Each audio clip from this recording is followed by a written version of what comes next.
Hello everyone, welcome to my YouTube channel. So here today we are going to be looking at quantum numbers.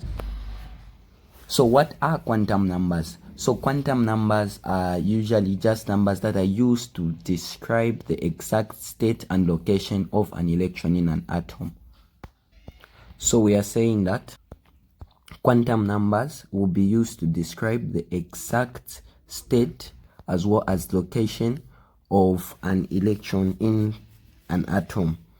So now let's look at the Bohr model of the atom. So let's say you want to locate an electron. So if an electron, let's say, is here, you cannot easily be able to tell where it is. So what do? We come up with the quantum numbers. So now these quantum numbers, we have the principal quantum number, in which case the principal quantum number shows you, the principal quantum number will show you the energy level or the shell. Like if we say the shell number 1, it will be this n is the principal quantum number, that will be n is equal to 1. If we are looking at the second shell, we are going to say it will be n is equal to 2, like that. So the exact shell will be shown by the n value. If n is equal to 3, that means to say that's the third energy level, or that's the third shell, like that. So that is basically what quantum numbers are. So now when we look at further, an electron will be found in what we call orbitals. So orbitals are just regions in an atom where there is a high possibility of finding an electron. So this is what an orbital is. It is just a region in an atom where there is a high possibility of finding an electron. Orbitals can be s orbital, p orbital, the d orbital, f orbital, you can go to the g orbital, and so on. So these are just regions where there is a high chance of finding an electron. So we shall discuss further on this. Now, when we look at these orbitals, let's first discuss them before I bring out the analogy. So these orbitals, you can have the s orbital, which looks like this. So the s orbital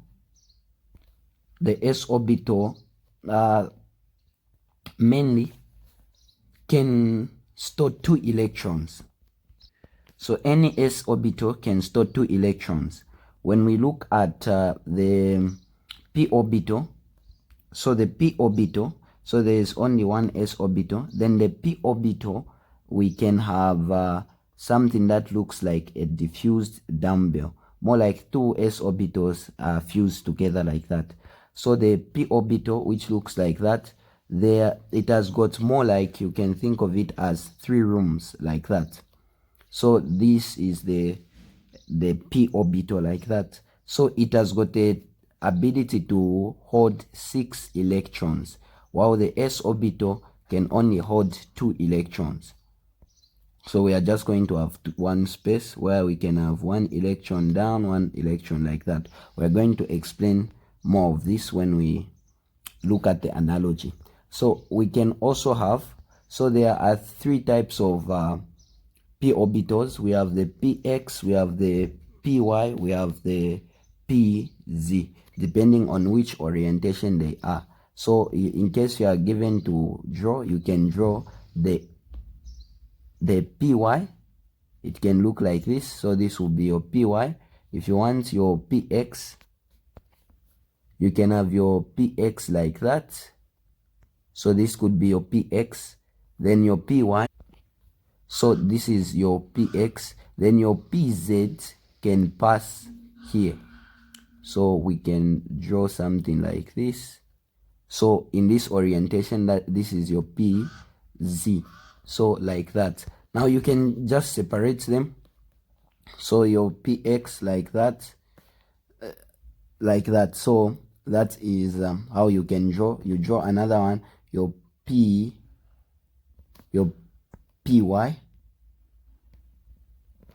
then finally your px, then finally your pz can be able to look like this. You draw a line like that.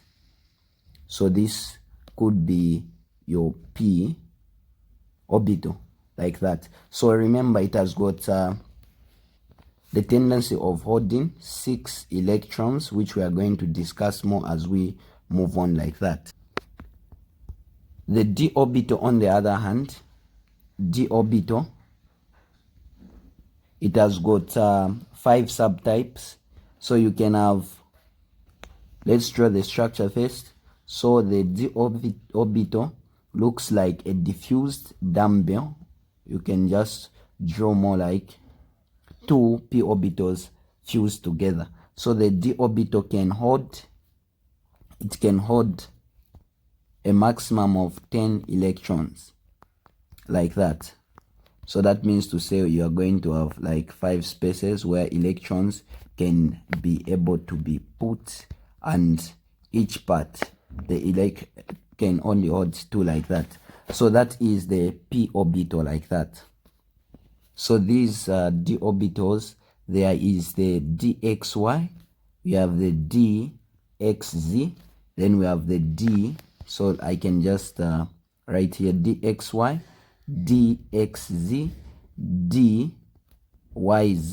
So we are just interchanging the letters. Then finally we are going to have dx squared, y squared, and dz squared like that. So that is it for the d orbital. With that said, let's bring up the analogy now. So let's say we have these houses. So n, we can have something like n is equal to, let's say, 1. So that means to say that's the shell number 1 like that. So in the shell number 1, you expect, we know that the first shell can only hold a maximum of 2 electrons like that. So it can only hold a maximum of 2 electrons. So we are going to have our n is equal to 1. So n can be the shell, the first shell that you can have is 1.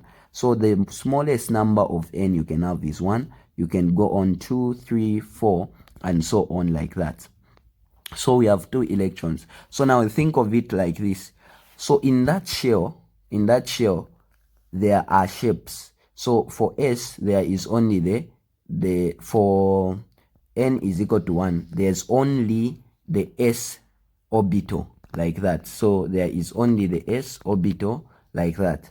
So we can see, like for example here, you can see that there is only one type of a house in there. N is equal to 1 like that. So if I do this, you will be able to see that there are different. We have n1, n is equal to 2, n is equal to 3, n is equal to 4. So the n is equal to 1 will also show you how many subshells there will be. So the n is equal to 1 will be the number of subshells that will be there, or rather the shapes that will be there. So in this case, we have one house. So we are just going to have the s orbital. Then when we look at this other one, which is our other house, when we go to n is equal to 2, which is this one. So this is the more like the second shell like that. N is equal to 2 will have 2 types of shells. So as you can see, we have the S here, then here we have the P. You can even tell that the P orbital has got 3 doors. So you can think of it like how we were talking about them like that. So these will store electrons. This one will only have something like that, which will just store 2 electrons. So this one will store 6 electrons. Remember that. So we have 3 pointing up and 3 pointing down like that to form 6. Then we have, if we look at this one, we have our n is equal to 3. This one will have 3 orbitals. We have the s orbital, p orbital, d orbital. So the more you move to a street, the more the number of types of houses that are going to be there. And these are the actual shapes that we are going to be looking at. Now you will also realize that each time the s orbital is always showing. That's the way it is. So s orbital will show, p orbital will show, d orbital will also show. Then when we look at as we move to higher, we have the S, the P, the D, the F orbital like that. So F orbital will have 1, 2, 3, 4, 5, 6, 7. Then this one will have 5 like that. So if it has got, D has 5 orbitals, so this one is a orbital, orbital, orbital, orbital, orbital. S has 1 orbital. It's more like one space, and one orbital can only be able to hold a maximum of 2 electrons. So that means to say this one can hold 2, can hold 2, can hold 2, can hold 2, can hold 2. So if there are 7 orbitals for the F, it means to say 7 times 2, it can hold a maximum of 14 electrons. This one, there are 5 of them, so that means to say it can hold a maximum of 10 electrons like that. Then this one, the p orbital, can hold a maximum of 6 electrons because it has got 3 orbitals like that. So this is the same thing. Bringing you to this realization will help you understand what we are talking about. So if you are looking at this, you are looking at this, you are looking at this. So the more the number of shells, this one will only have one type of the orbital, which is the s orbital. This one will have the s orbital. It will also have the p orbital. This one will have the s orbital. It will have the p orbital. It will have the d orbital. The n is equal to 3. We'll have the d orbital as well, like that.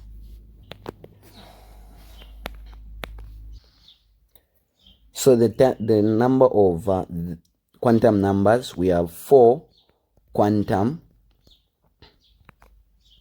numbers. So these quantum numbers are, we are going to have the principal quantum number, which we have talked about. It's more like it's the energy level. So the principal quantum number, we talked about all these. Don't want to repeat the same things. We have the Bohr model. Okay, so we can talk about them. So we have the principal quantum number, which is assigned the letter n. So this principal quantum number shows you the energy level. So if we say that n is equal to 1, that means to say the shell you are talking about, shell should be equal to 1, like that. It is shell number 1. That is the way it works. If you say n is equal to 3, it means to say that shell or energy level, shell number 3. So that is it about the principal quantum number. So basically that's that. Then when we look at the azimuthal, also called the angular momentum,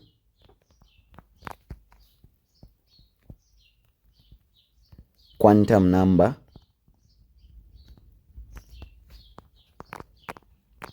this one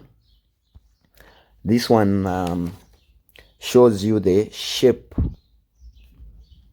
of the subshell, or rather the orbital shape.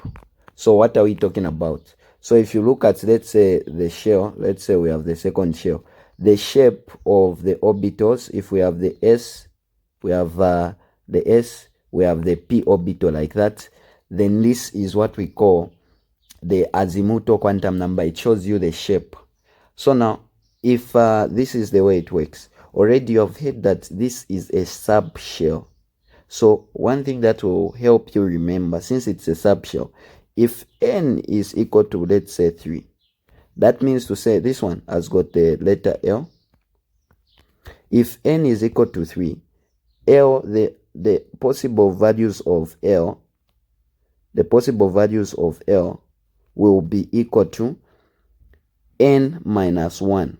So that means to say if n is equal to 3, that means to say L can be equal to 2, it can be equal to 1, it can be equal to 0 like that. So in short, it has to be less. It's a subshell already, so it has to be less. 3, it will be 2, 1, 0 like that. Now this is the subshell. Now get one thing that I'm saying clearly. This is the subshell or the orbital. Now what are these numbers? 0, 1, 2. So if you have 0, this means that you are looking at the s orbital. If you have 1, that means you are looking for the p orbital. If you have 2, that means to say you are looking for the d orbital. So all these are orbitals. So now when we have such a situation, what can we now talk about? So we have looked at basically that. So let's move on.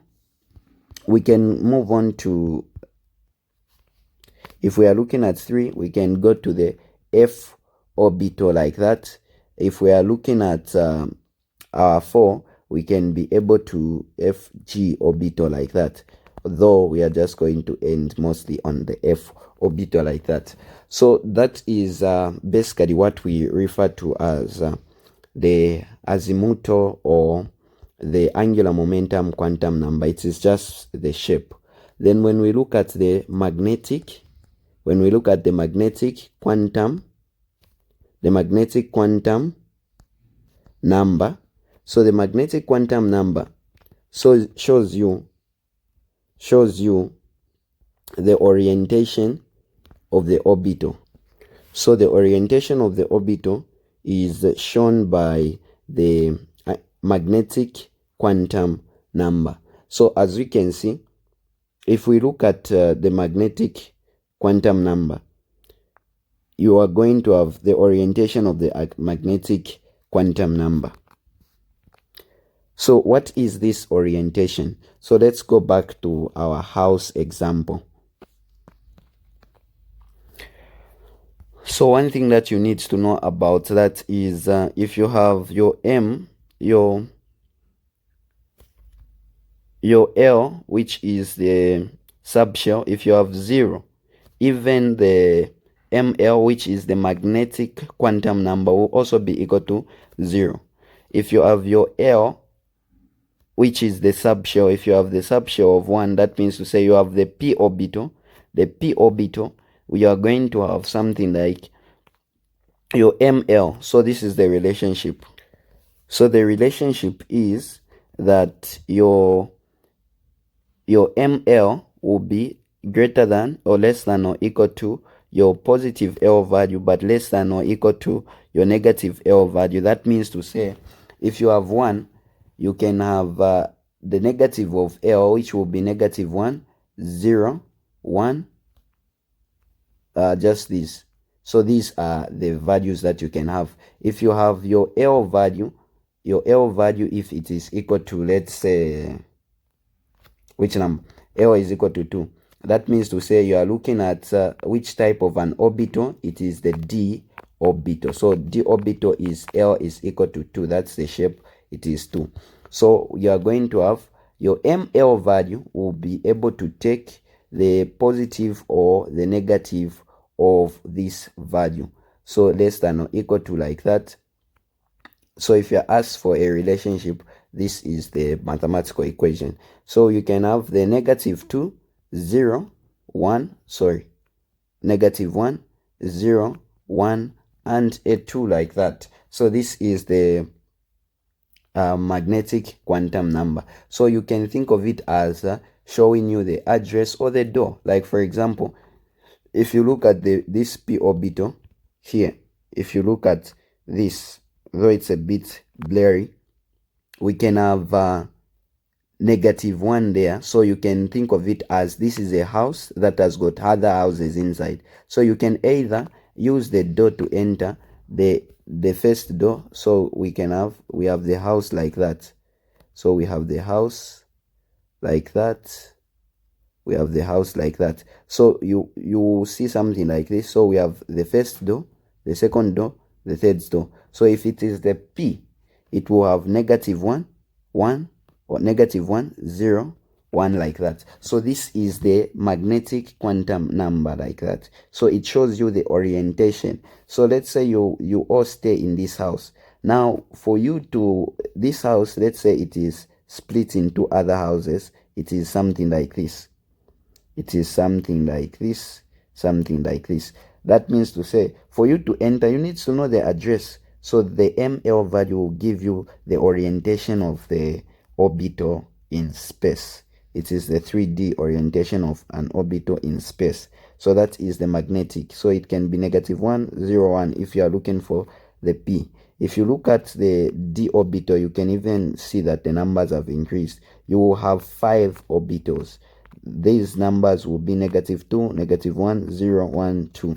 So magnetic, just think of magnetic, that's something that has to do with numbers. So you are going to have those numbers for the magnetic quantum number. So now, after that, when we discuss the 4 orbitals, we are going to look at how we can write the electronic configuration. But for now, let's also talk about the final one that we are going to have is the spin, electron spin quantum number.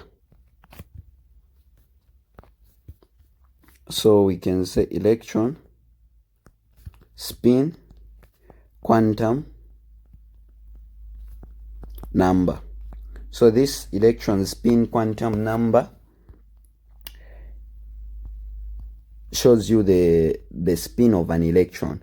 So under the electron spin quantum number, we have the symbol ms. So it shows you the spin of an electron, whether it is spinning up or down, which we are now going to go to some rules which we are going to call.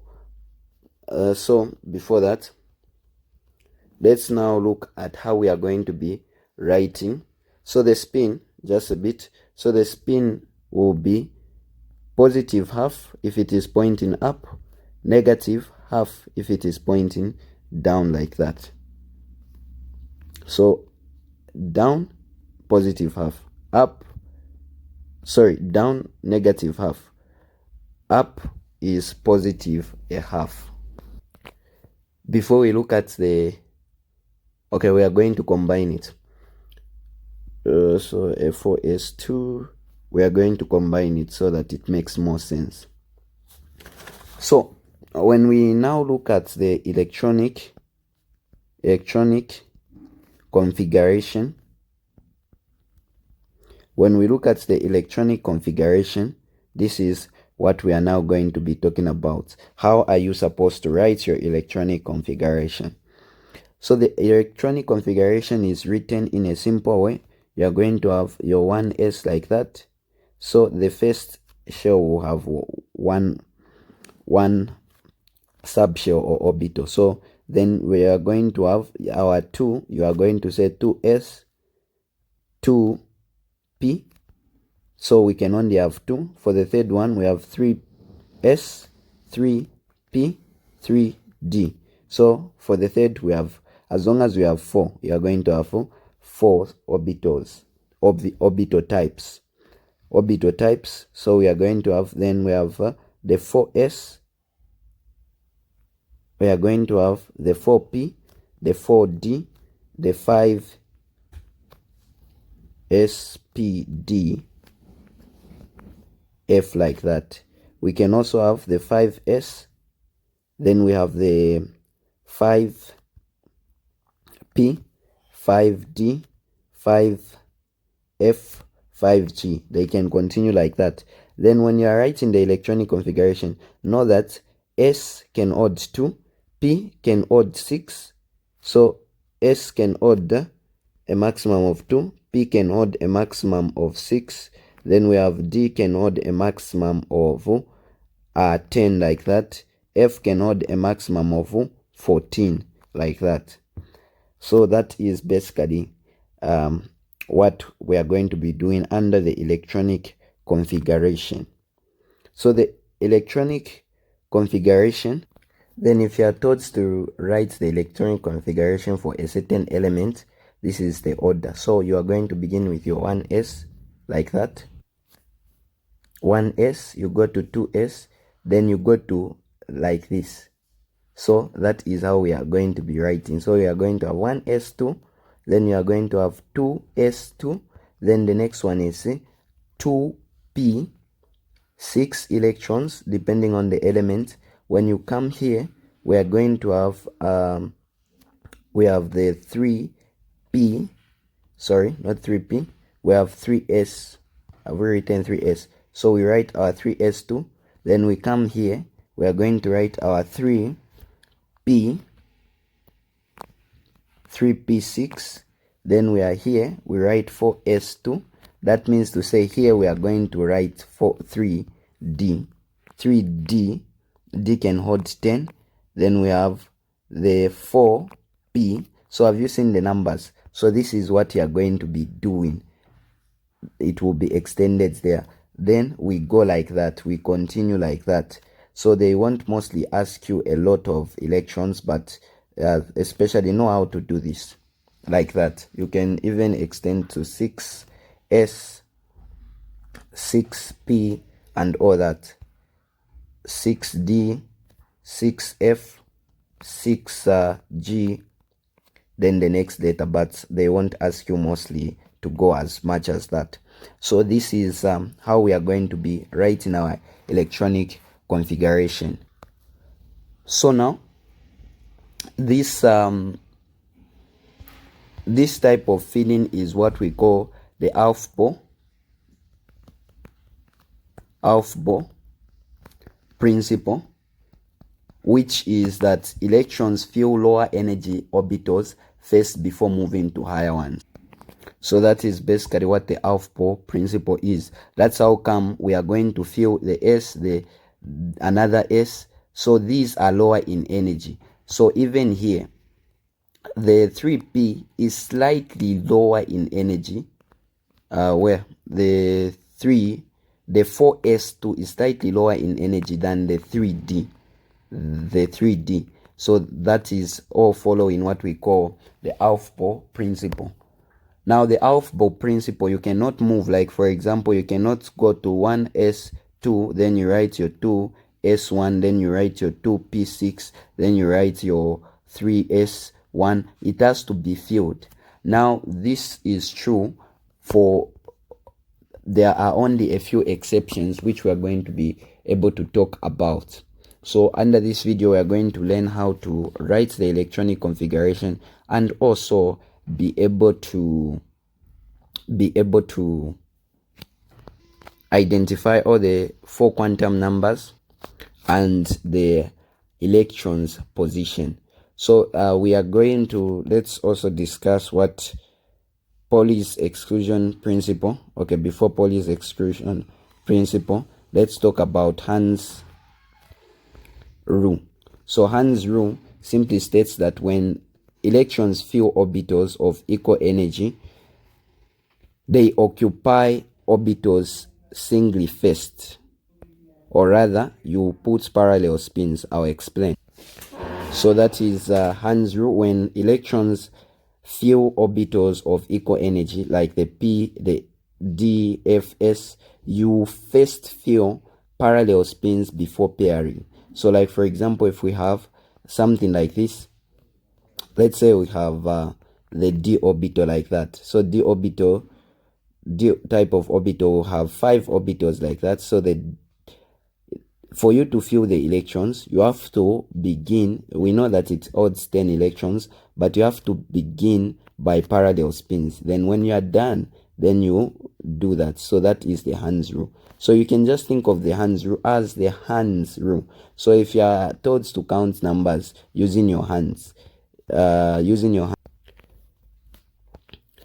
is no way for you to count. Let's say you are told to count, you say 1, 2, 3, 4, 5, 6. It will be confusing. But what you will do is you will count one hand, 1, 2, 3, 4, 5, 6, 7, 8, 9, 10, like that. So that is basically what the Hund's rule is all about.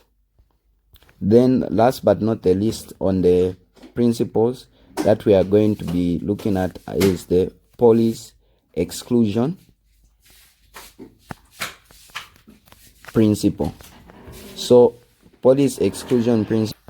So this simply states that no two electrons in the same atom can have the same set of 4 quantum numbers. We are going to discuss this further as we look at other things. So let's write some electronic configurations. For example, so if we have, let's say, hydrogen has got 1 electron. Since it has got 1 electron, it will just occupy 1 s orbital like that. You are done with hydrogen. When you go to helium, you have 2 electrons. So that means in the outermost shell you have 2 electrons, or rather 2 electrons in total. So you are going to say 1 s 2 electrons. You are done with helium. If you go to your lithium, you are going to have your 1s2 and 2s1 because it has got 3 electrons. So it's as simple as that. Let's move on to, let's say, if you are looking at oxygen has got 8 electrons. So since it has got 8 electrons, you are going to say 1s2, 2s2, then you are going to have your 2p4. So 2 plus 2 is 4 plus 4, that's 8 electrons. So this won't be filled unless if the electrons are enough. So remember, we have the 1s, 2s like that. Then we are going to be, you move from here, you come here and all that. But for further examples, we are going to be doing that. So let's say if you are looking at sodium has got 11 electrons. Since it has got 11 electrons, you are going to write your 1s2, your 2s2, then you have your 2p6, then you have your 3s1. So remember what we are doing. We are following this.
So this is how we fill electrons, but this is not always the case for other elements such as chromium.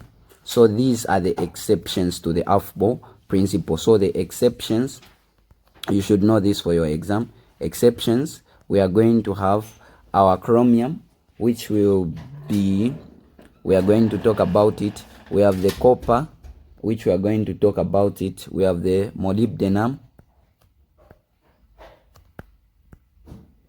We are going to have our palladium, silver. We also have gold and platinum. Most of these, those that have got the D subshell and the F subshell, they are the ones that have got an exception. So you should at least know the copper, this molybdenum, palladium. So you can just spell the word COPS with comps with like that. So at least these are very examinable. We have chromium, we have copper, we have oxygen, we have copper here, we have molybdenum, Then this one, instead of using platinum, palladium, at least you should not forget that one. Then we also have silver, which you should not forget. So molybdenum. Then we have the copper. We have the chromium, like that. So that is basically what we are going to be looking at, like that. So now let's write this electronic configuration. Let's begin with chromium. So chromium, symbol Cr, has got the atomic number of 24. So how do we write it? So using what we were using, let me bring it closer so that you can be able to relate with how we are coming up with those numbers.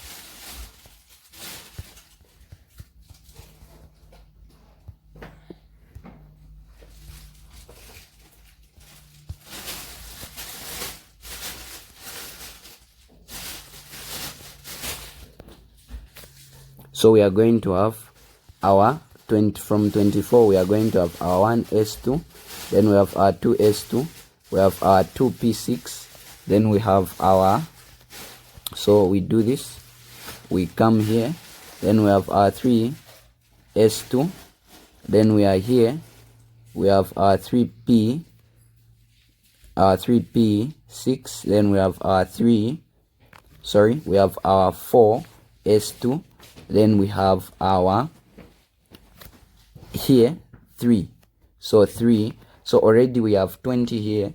Then we have from 20 we are going to have our 3d. So since it's 24, we expect something like that. So if you count here, it is 20. Now the noble gas notation will help us to eliminate that.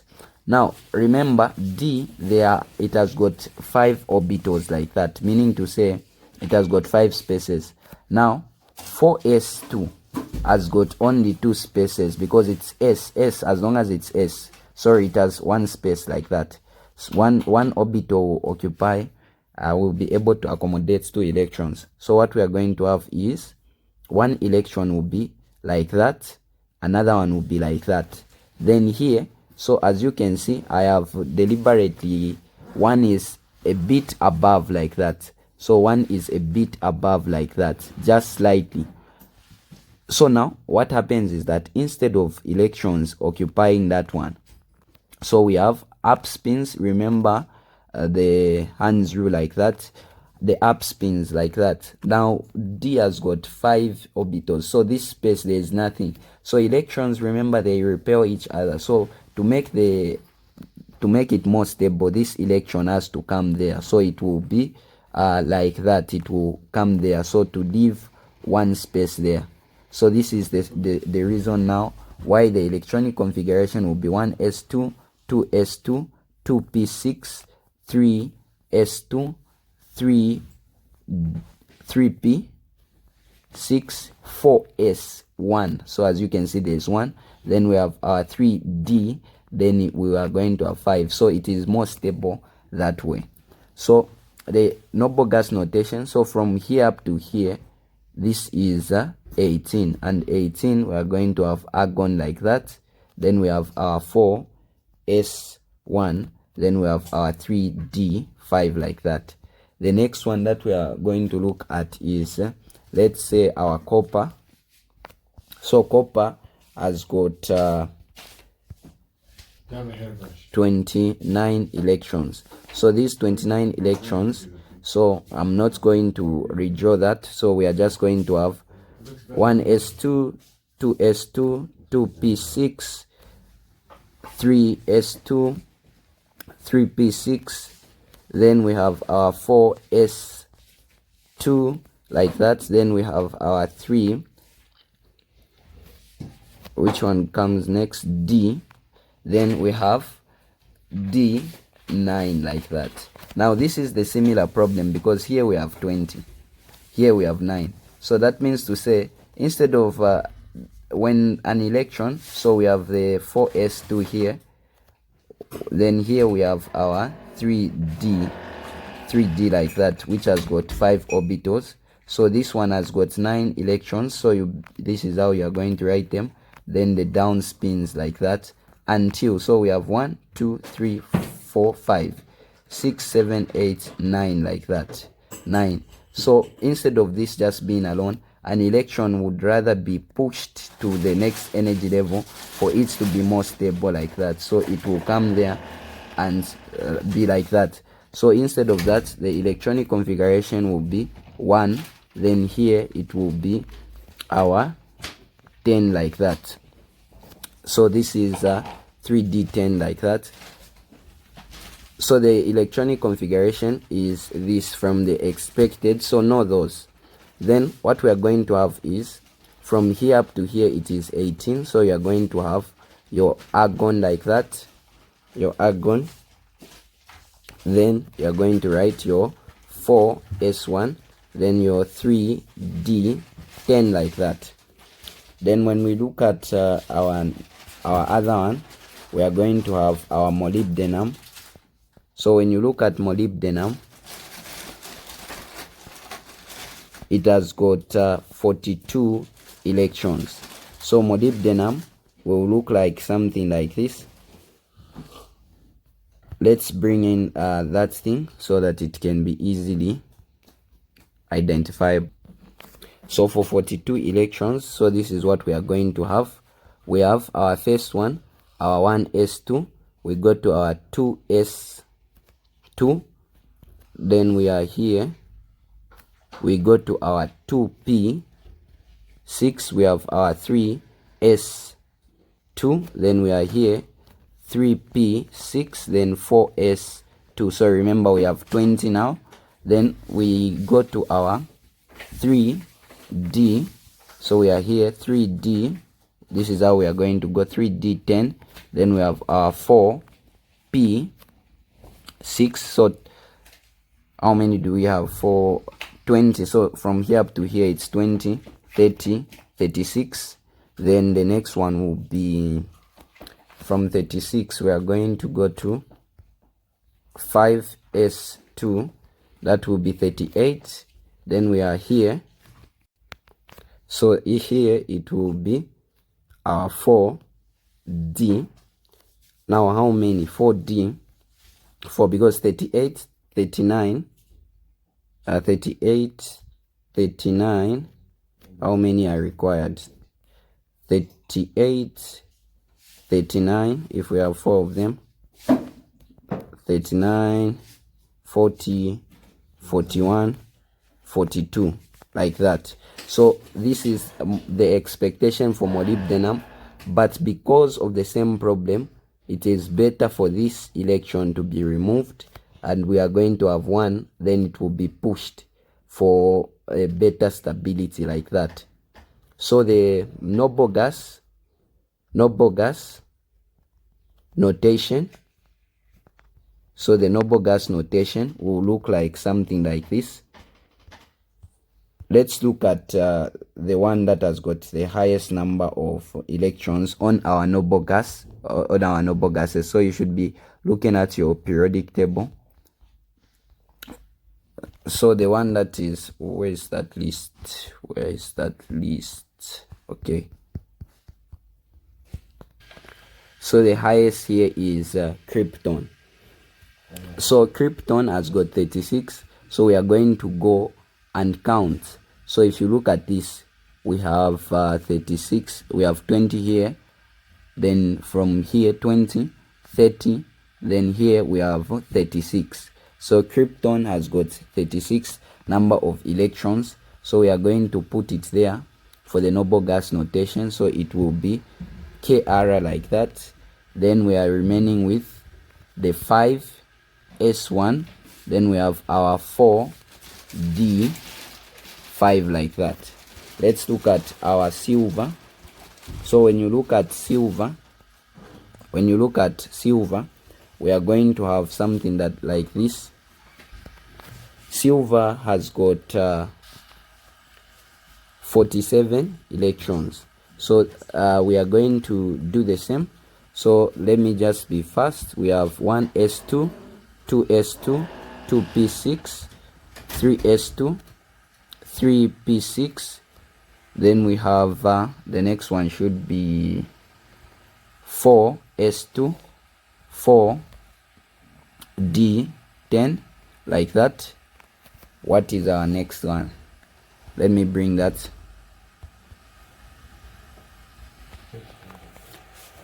So this is what we have.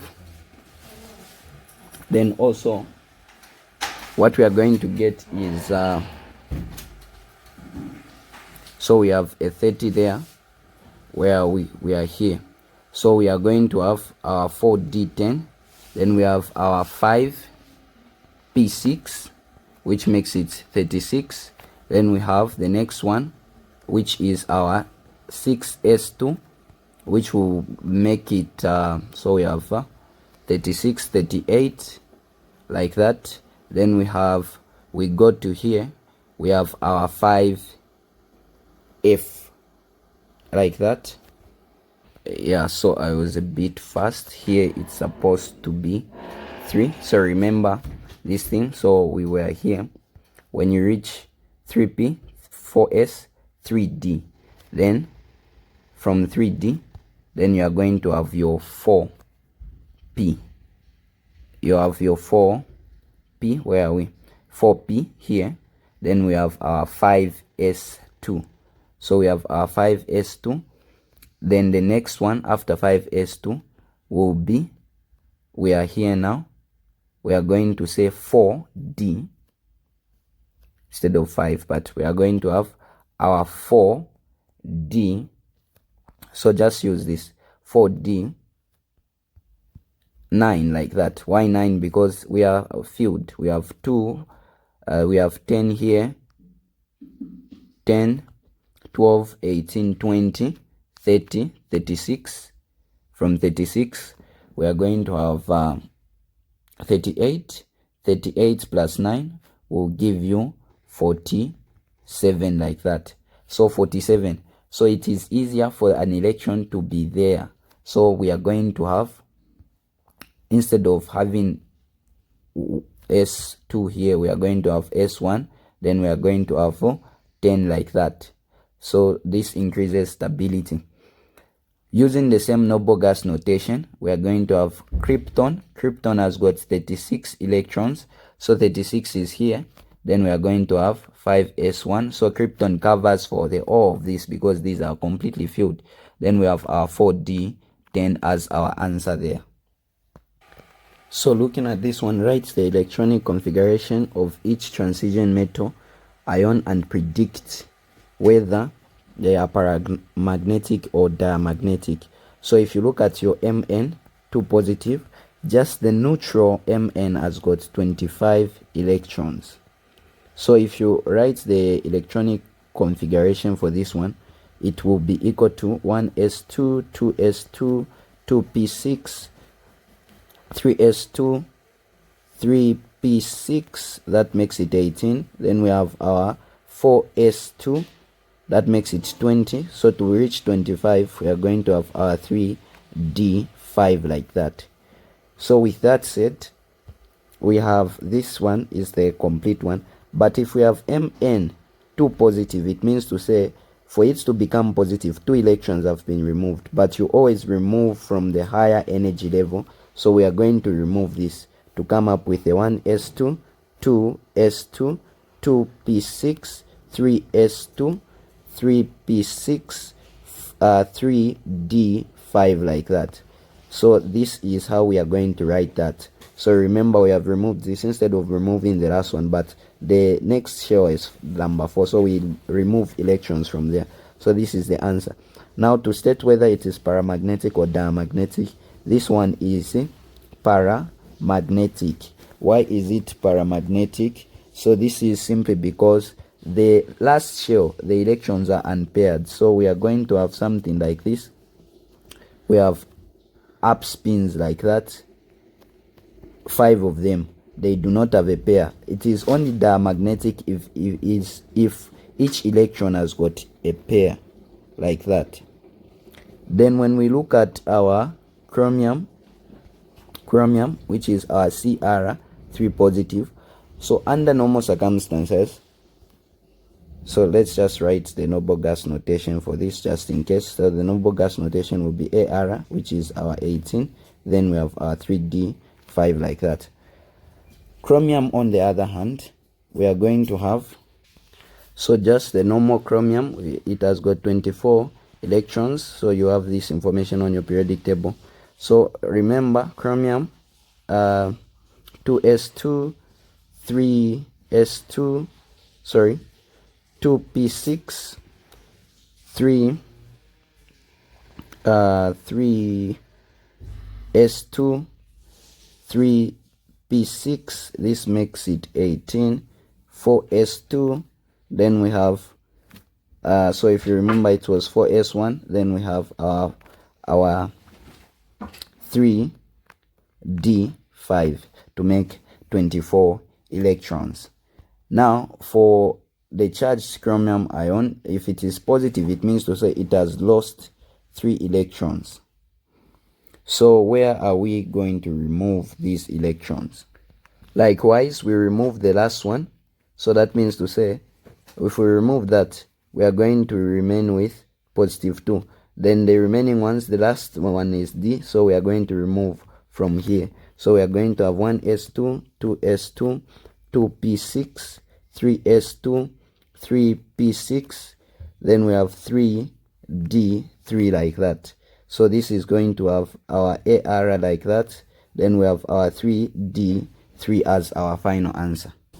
So let's look at the last shell, whether it's paramagnetic or diamagnetic. So D has got 5 orbitals, so an electron, so we have 3 electrons there.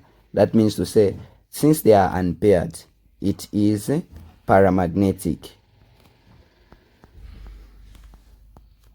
When we look at our Hg2 positive, we are going to have, so this one is going to be quite interesting. So Hg has got the normal one, which is without a charge, has got 80 electrons. So we are now going to use that thing, very important. Then we are going to have, if we write, we are going to have our P here. So if we write, we are going to have, so 80, let's write 1s2, 2s2, 2p6, then we are here, we have done that. So we have 3s2, we are here, 3p6, 4s2, this is 20 now. Now we are here, we are going to have our 3d10, 4p6, that's 36. Then we have our 5s2, that is going to give us our value of 38. Then we are here 4d5, 4d10, sorry. If we write 4d10, that would be 48 plus 5p 6, 48 plus 6, that will be 54. 48 plus our 6 will be equal to 54.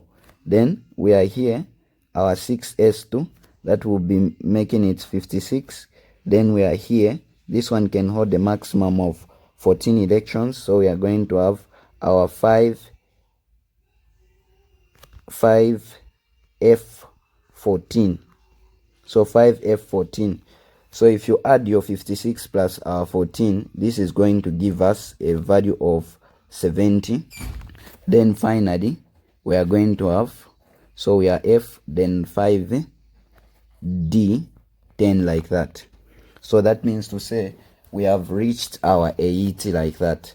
Now, if this is true, if we are just looking at ordinary Hg without a charge, but since it is charged, so if you look here, we are going to have, so our 56 here has to be, so when you count, you are going to end up to your 56. We ended here 56, sorry, not 56, 54.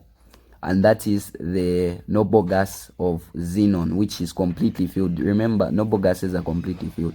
So we are going to say xenon, which will accommodate the 54. So xenon, then we have our 6s2, 5f14, then we have our 5d10, like that. So with this said, to write our Hg 2 positive, it means to say 2 electrons are removed. So we are going to remove these electrons so that we have our xenon, like that. Then we have our 5p14, 5d10. So just remove the last number, like that. So this is the noble gas for that one. But if you want, you can just write like this and remove this and remove this. Then that means to say that is the one for the ion. So let's look at this question. So if we have this type of a question, we say, what is wrong with each of the following quantum number? So when we have our n is equal to 1, so what is wrong with the first one is that when we look at our n is equal to 1, L cannot be equal to 1, because L has to be n minus 1. It has to be less at least by 1. So meaning to say the only possible L value, you can write L can only be equal to 0. So that is that for that one. ML is equal to 0 is okay. Now there is no the name there is no P, but the name P should not be equal to P, because there is no name that is 1P. The only sub-level that is there is 1S, like that. So that means to say that's how you write this one. So you can say when L is equal to 1 is wrong, because L can only be equal to 0 if n is equal to 1, like that. Then for the name, it should be 1p, so you should write that. So n cannot be equal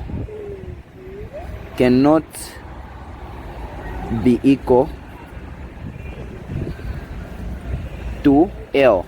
So n cannot be equal to L. Then also we have 1p.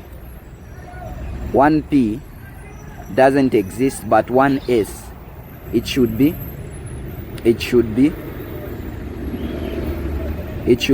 1s and not 1p.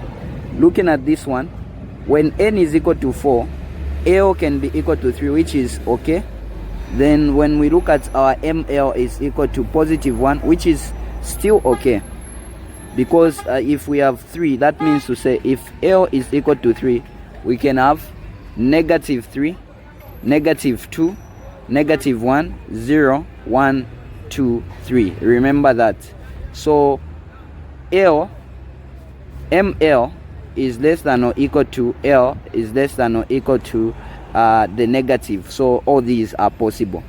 However, 4D would be correct, but let's look at this. If L, remember what we said, when L is equal to 0, that's the S. So we can have, when our L is equal to 0, we are going to have S. When L is equal to 1, we are going to have P. When L is equal to 2, we are going to have our D.